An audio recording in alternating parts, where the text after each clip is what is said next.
বলছে বেদে নেই, পুরাণে নেই মূর্তি পূজার কথা। ঈশ্বর তা যদি সর্বশক্তিমান হয়, মূর্তির মধ্যে ঈশ্বর যেতে পারে না? যদি না পারে তাহলে তোমার ঈশ্বরের ওই যোগ্যতা নাই, তাহলে সর্বশক্তিমান না। যজুর্বেদে উল্লেখ আছে 32 নম্বর অধ্যায়ের 3 নম্বর অনুচ্ছেদে, নয়তাস্তি প্রতিমা আস্তি, স্রষ্টার কোনো প্রতিমূর্তি নেই, সর্বশক্তিমান ঈশ্বরের কোনো প্রতিমূর্তি নেই, তিনি কখনো জন্মাননি, তারই উপাসনা করা উচিত। একই প্রশ্ন করলেন একজন মুসলিম ভাই শ্রী গোপীনাথকে। শ্রী গোপীনাথ রেগে গেলেন সেই প্রশ্নটি শুনে। হ্যাঁ প্রিয় দর্শক, শ্রী গোপীনাথকে প্রশ্ন করা হয়েছে যে হিন্দুদের বেদে নাকি মূর্তি পূজা নাই, মূর্তি পূজা নিষিদ্ধ করা হয়েছে, কোথাও লেখা নেই যে বেদে যে মূর্তি পূজা করা যাবে। তো শ্রী গোপীনাথ কিন্তু বলছেন যে না, বেদে লেখা আছে মূর্তি পূজা করা যাবে, কোথায় নিষিদ্ধ করা আছে। তিনি কিন্তু হার মানছেন না। তো প্রিয় দর্শক, এদিকে ডাক্তার জাকির নায়েক কিন্তু কঠিন উত্তর দিয়েছেন। তো এই শুনে কিন্তু শ্রী গোপীনাথ চুপ হয়ে গেছেন। তো ভিডিওকে সম্পূর্ণ লাস্ট পর্যন্ত দেখলে বুঝতে পারবেন শ্রী গোপীনাথ কিন্তু তিনি প্রমাণ করছেন যে বেদে নাকি মূর্তি পূজা আছে। তো ডাক্তার জাকির নায়েককে জানেন তো আপনারা, ডাক্তার জাকির নায়েক কিন্তু কঠিন উত্তর দেবেন, তিনি কিন্তু চুপ হয়ে যাবেন। তো অতি অবশ্যই ডাক্তার জাকির নায়েকের কিন্তু উত্তরটি আপনারা শুনে যাবেন। তো ভিডিওটি শুরু করার আগে আপনার যদি এরকম ইসলাম প্রচারিক ইন্টারেস্টিং ভিডিও দেখতে চান তো অতি অবশ্যই আমাদের আল্লাহ চ্যানেলটিকে সাবস্ক্রাইব করে যাবেন। তো অতি অবশ্যই ভিডিওটিকে সম্পূর্ণ লাস্ট পর্যন্ত দেখবেন। ডাক্তার জাকির নায়েক কিন্তু কঠিন উত্তর দিবেন সেই বেদ নিয়ে। তিনি হার মানছিলেন না যে হিন্দুদের বেদে নাকি মূর্তি পূজা নিষিদ্ধ আছে, তিনি কিন্তু হার মানছিলেন না। চলুন ডাক্তার জাকির নায়েক কিন্তু কঠিন উত্তর দিবেন। আমরা শ্রী গোপীনাথের ভিডিওটি দেখে আসি, তারপরে আমরা ডাক্তার জাকির নায়েকের উত্তরটি শুনবো। ছাঞ্চে পরে একটা ছেলে আমাকে প্রশ্ন করেছে, ওই সাধু বাবাও ছিল তখন, বেদ থেকে বলছে বেদে নেই, পুরাণে নেই মূর্তি পূজার কথা। বাবা এটা তোমার প্রশ্ন নয়, এই প্রশ্নটা তোমাকে কেউ করেছে তাদের কথা। অর্থাৎ তুমি জীবনে বেদ খুলেও দেখো নাই, যারাও প্রশ্ন করছে ওরাও জীবনে বেদ খুলে দেখে নাই। এই সনাতন ধর্মের মধ্যে এখানে কয়জন ব্যক্তি আছেন বেদ পাঠ করা লোক? একটু হাত তুলুন তো। রাধে রাধে, এখানে আছেন মায়েরা বাবারা? কয়জনের ঘরে বেদ আছে? কয়জনের ঘরে বেদ আছে? কয়জনের ঘরে কয়খানা শাস্ত্র গ্রন্থ আছে? নেই। হাতে গোনা এখন ইদানিং চলছে শ্রীমদ্ ভগবদ গীতা, ভাগবত আর চৈতন্য চরিতামৃত, এই তিনখানার অতিরিক্ত কোনো গ্রন্থ অনেকের ঘরেই নেই। তার মধ্যেও ভুল সিদ্ধান্ত আছে। যেমন এখন বর্তমানে একখানা বেদ বাড়িয়েছে হরফ প্রকাশনী। এই হরফ প্রকাশনীর বেদ যারা পড়বে তারা ভুল সিদ্ধান্ত ছাড়া সঠিক সিদ্ধান্ত পাবেন না। ভারত পাবলিক যে লাইব্রেরি নবভারত, হ্যাঁ, এইটার প্রেস ছাড়া গ্রহণ করা যাবে না। কেন? অনেক অহিন্দু হিন্দুদেরকে আশ্রয় করিয়ে বেদের ভাষ্যকে পরিবর্তন করে প্রকাশ করছে। এটা হরফ প্রকাশনী, যেটা সনাতন ধর্মের কোনো গ্রন্থই হরফ প্রকাশনীর হলে সেটাকে গ্রহণ করা যাবে না। এটাকে আমি দেখেছি এবং অন্য অনেক পাঠকগণ দেখেছে। ভুল সিদ্ধান্ত মেনে নেওয়া যাবে না। তো তুমি বাবা যখন আমাকে প্রশ্ন করছো, ওখানেও বলছি এখনও বলছি, আমরা গ্রন্থ দেখে প্রশ্ন করি না। হুটহাট প্রশ্ন করলে উত্তর দেওয়া যাবে না। কেন যাবে না? বেদের উদ্ধৃত দিলে পরে তার বেদ পড়ে আসতে হবে। যদি পুরাণের উদ্ধৃত দিতে হয় তাহলে পুরাণ পড়তে হবে, না হলে তার কথা আমি মানব না। অর্থাৎ তুমি আমাকে ঠকাবার জন্য একটা প্রশ্ন করবে, এটা আমি গ্রহণ করব না। তাহলে কি মূর্তি পূজা নেই? এটা তোমাকে কে শিক্ষা দিয়েছে? সনাতন ধর্মে মূর্তি পূজাও আছে। সনাতন ধর্ম ছোট ধর্ম নয়। সনাতন ধর্মে সাকারও আছে, নিরাকারও আছে। সাকার মানে মূর্তি পূজা, নিরাকার মানে তার মূর্তি ছাড়া। কেন? তুমি ঈশ্বরকে দুটো রূপেই দেখতে পাবে। তোমার স্ত্রীকে তুমি যেভাবে ভোগ করছো তোমার স্ত্রীর রূপে, ওই স্ত্রী কারো মেয়ে। তুমি যা পারছো, যার মেয়ে সে কিন্তু তার সাথে সেই ব্যবহার করতে পারছে না। তাহলে তোমার সন্তানের কাছে সে তার মা, তার ভাইয়ের কাছে সে বোন, তাই না? তাহলে তোমার একটা স্ত্রী যদি এতগুলো সম্পর্ক হয়, তোমার কাছে তোমার স্ত্রী, তোমার শ্বশুরের কাছে তার মেয়ে, তোমার ছেলের কাছে সে তোমার মা, তোমার বোনের কাছে সে তোমার ভাই বউ, নাকি না? মিথ্যা বলছি মা? তোমার বাবার কাছে তার পুত্রবধূ। তো তো তোমার স্ত্রী যদি এতগুলো অধিকার অর্জন করতে পারে, আমার সনাতন ধর্ম তো এতটুকু নয়, আমার ভগবান কি বহু রূপে দাঁড়াতে পারে না? তোমার আগে জানতে হবে ঈশ্বর সর্বশক্তিমান। লেখাছো কি না? কি আমাদের লেখা থাকে কি না? ঈশ্বর তো যদি সর্বশক্তিমান হয়, মূর্তির মধ্যে ঈশ্বর যেতে পারে না? যদি না পারে তাহলে তোমার ঈশ্বরের ওই যোগ্যতা নাই, তাহলে সর্বশক্তিমান না। কি কথাটা বোঝা গেছে? আমি পূর্বে বলেছিলাম বিশ্বাস বিশ্বাস বিশ্বাস, আপনার প্রতি বিশ্বাস, আপনার প্রতি বিশ্বাস না আসলে ঈশ্বরের প্রতি বিশ্বাস আসে না। তাহলে তোমার প্রতি যদি বিশ্বাস না থাকে তাহলে তোমার ঈশ্বরের বিশ্বাস তোমার মতো পশুর দরকার করে না, ও ছাগল ভেড়াদের দরকার। ছাগলে কি না খায় আর পাগলে কি না কয়? ওই যারা সনাতন ধর্মে জন্মগ্রহণ করে ধর্মকে কলুষিত করার জন্য বিভিন্ন ভগবানের প্রতি দোষারোপ করে, ওই ছাগলের তো ওরা খারাপ। ছাগলে দুটো জিনিস খায় না, বলেন তো কি? ঘুষ আর সুদ খায় না, ওরা তাও খায়। আর পাগলে কি না কয়? ওরা পাগলের চেয়েও খারাপ, পাগলে মিথ্যে কথা বলে না, ওর মন মতো কথা বলে। তো যারা সনাতন ধর্মে জন্মগ্রহণ করে সনাতন ধর্মের দোষ দেখার জন্য বসে থাকে, ওরা ওই পাগল ছাগলের চেয়েও খারাপ। ওদের সঙ্গ করাও যাবে না, সাবধান থাকবে, ওদের সঙ্গ করা যাবে না। কেন যাবে না? ঈশ্বর কি সর্বশক্তিমান? তাহলে ঈশ্বর এই পাথরের মধ্যে থাকতে পারে, পারে কি না? তাহলে আমাদের শ্রীমদ্ ভগবত গীতায় দ্বাদশ অধ্যায় ভক্তি যোগে দেখবেন আমাদের বিশ্ব বরেন্দ্রজন শ্রীল অভয়চরণ ভক্তিবেদান্ত প্রভুপাদ, যিনি ইস্কনের প্রতিষ্ঠাতা, যিনি ভক্তি সিদ্ধান্ত সরস্বতী ঠাকুরের কৃপাশ্রিত, ইনি যে গীতার ভাষ্য করেছে, গীতার 700 শ্লোক ঠিক রেখেছে, কিন্তু যে যতটুকু সাধনা করেছে ওইটার আলোচনাটাকে দীর্ঘায়ু করেছে। 700 শ্লোককে কখনো নষ্ট করেনি।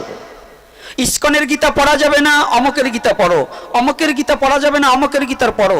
ওই শয়তানগুলো জানেই না যে গীতার মেন 700 শ্লোক এক।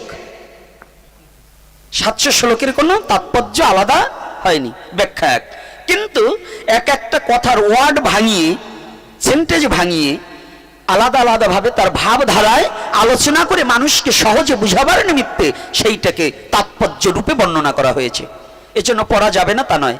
তাই এই অভয়চরণ ভক্তিবেদান্ত প্রভুপাদের গীতার মধ্যে দেখবেন ভক্তি কোন যোগ? দ্বাদশ অধ্যায় কোন যোগ? ভক্তি যোগ। সেখানে সবিশেষবাদী আর নির্বিশেষবাদীর আলোচনা দেওয়া আছে, আছে কি না?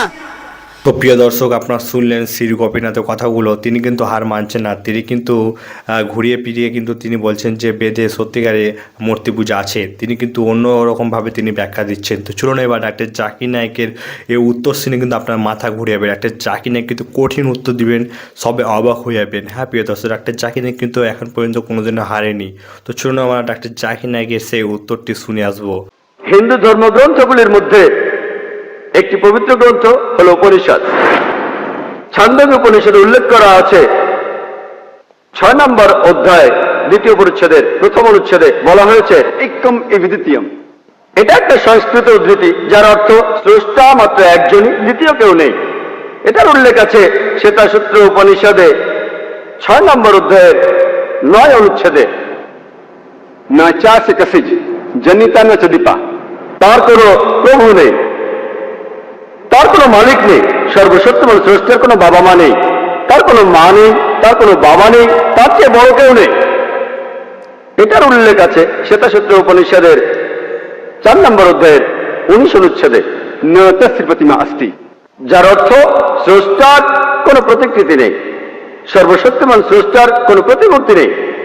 এছাড়া বলা হয়েছে শ্বেতাসূত্র উপনিষদে 4 নম্বর অধ্যায়ের 20 নম্বর অনুচ্ছেদে, স্রষ্টা হলেন নিরাকার, কেউ তাকে চোখ দিয়ে দেখতে পায় না, কেউ চোখ দিয়ে তার আকৃতি দেখতে পায় না। আর হিন্দু ধর্মগ্রন্থগুলির মধ্যে সবচেয়ে জনপ্রিয় হল ভগবদ গীতা। এটার উল্লেখ আছে ভগবদ গীতায় 7 নম্বর অধ্যায়ের 20 নম্বর অনুচ্ছেদে, সেই সব লোক যাদের বিচার বুদ্ধি কেড়ে নিয়েছে জাগতিক আকাঙ্ক্ষা, তারা অপদেবতার উপাসনা করে।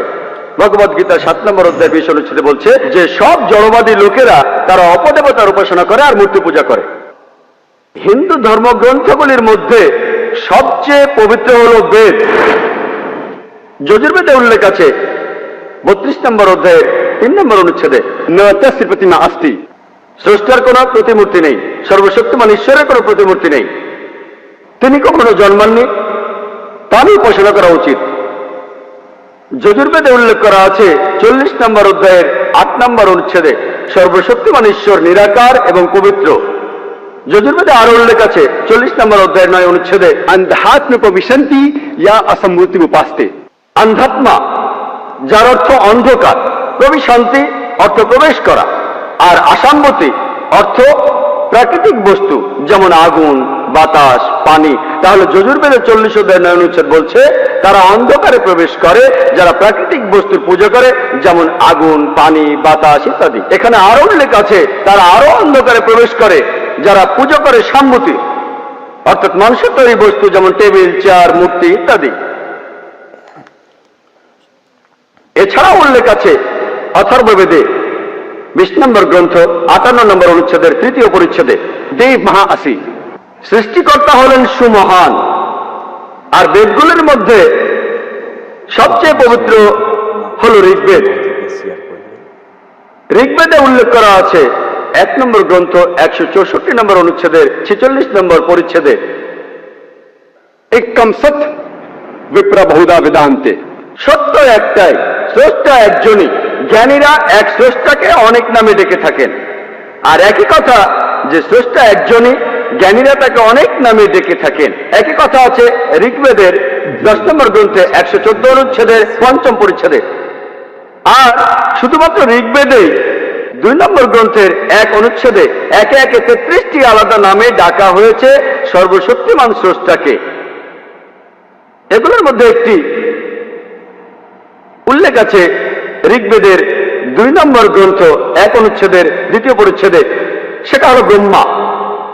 ব্রহ্মা শব্দটার অর্থ সৃষ্টিকর্তা। শব্দটার যদি আরবি করেন অর্থ দাঁড়ায় খালিক। মুসলমানদের কোনো আপত্তি থাকবে না যদি কেউ বলে সর্বশক্তিমান ঈশ্বর হলেন খালিক বা সৃষ্টিকর্তা, কিন্তু যদি কেউ বলে সর্বশক্তিমান ঈশ্বর সৃষ্টিকর্তা, তার 4টি মাথা আছে, প্রত্যেক মাথায় একটি করে মুকুট, আমরা মুসলমানরা প্রবল আপত্তি জানাবো। এছাড়াও আপনি শ্বেতাসূত্র উপনিষদের বিরুদ্ধে যাচ্ছেন। 4 নম্বর অধ্যায়ের 19 অনুচ্ছেদে বলা হয়েছে, না তস্য প্রতিমা আস্তি, স্রষ্টার কোনো প্রতিমূর্তি নেই। অন্য আরেকটি নামে ডাকা হয়েছে ঋগ্বেদের 2য় গ্রন্থ 1ম অনুচ্ছেদের 3য় পরিচ্ছেদে, সেটা হলো বিষ্ণু। বিষ্ণু অর্থ রক্ষাকারী, অর্থাৎ পালনকর্তা। যদি এটার আরবি করেন তাহলে কাছাকাছি শব্দ রব। মুসলমানদের কোনো আপত্তি নেই যদি কেউ সর্বশক্তিমান ঈশ্বরকে বলেন রব, বিষ্ণু বা পালনকর্তা।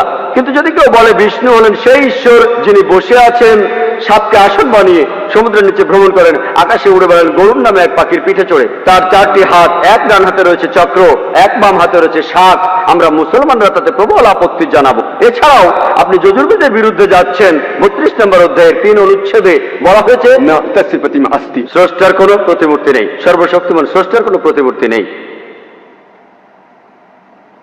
এছাড়াও উল্লেখ আছে ঋগ্বেদের 8 নম্বর গ্রন্থ 1ম অনুচ্ছেদের 1ম পরিচ্ছেদে, মা চোদনেদি সংসদ, শুধু তার বন্দনা করো, শুধুমাত্র তাকেই উপাসনা করা উচিত।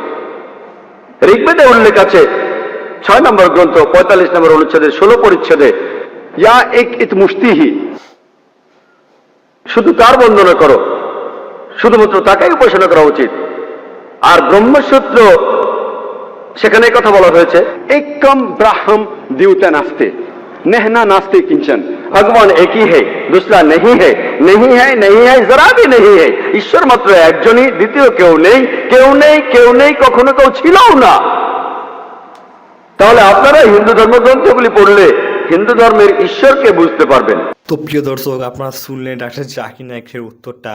সে ডাক্তার জাকির কিন্তু প্রমাণ করে দিলেন যে মূর্তি পূজা কিন্তু নিষিদ্ধ আছে, ঈশ্বরের কিন্তু কোনো প্রতিমূর্তি হয় না। ডাক্তার জাকির নায়েককে কিন্তু প্রমাণ করে দিলেন। তো এই জন্য ডাক্তার জাকির নায়েককে কিন্তু আমরা জ্যান্ত কম্পিউটার বলে থাকি। হ্যাঁ প্রিয় দর্শক, মার্শাল্লাহ ডাক্তার জাকির কিন্তু কঠিন উত্তর দিয়েছেন, শ্রী গোপীনাথ কিন্তু চুপ হয়ে গেছেন, তিনি কিন্তু হার মানছিলেন না। তিনি কিন্তু ঘুরিয়ে ফিরে কিন্তু তিনি বলছেন যে না, বেদে নাকি মূর্তি পূজা আছে, কিন্তু ডাক্তার জাকির নায়কের কথা শুনে আপনারা বুঝতে পারলেন যে ঈশ্বরের কোনো প্রতিমূর্তি হয় না।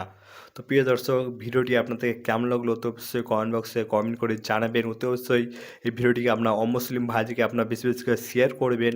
আর হ্যাঁ, এরকম ইসলাম প্রচার ভিডিও দেখতে হলে অতি অবশ্যই আমাদের আল্লাহ আস্তা চ্যানেলটিকে সাবস্ক্রাইব করে দেবেন, এরকম নিয়মিত শিক্ষামূলক ভিডিও পেতে হলে। তো দেখা হবে নতুন একটি ভিডিওর সাথে, ভালো থাকবেন।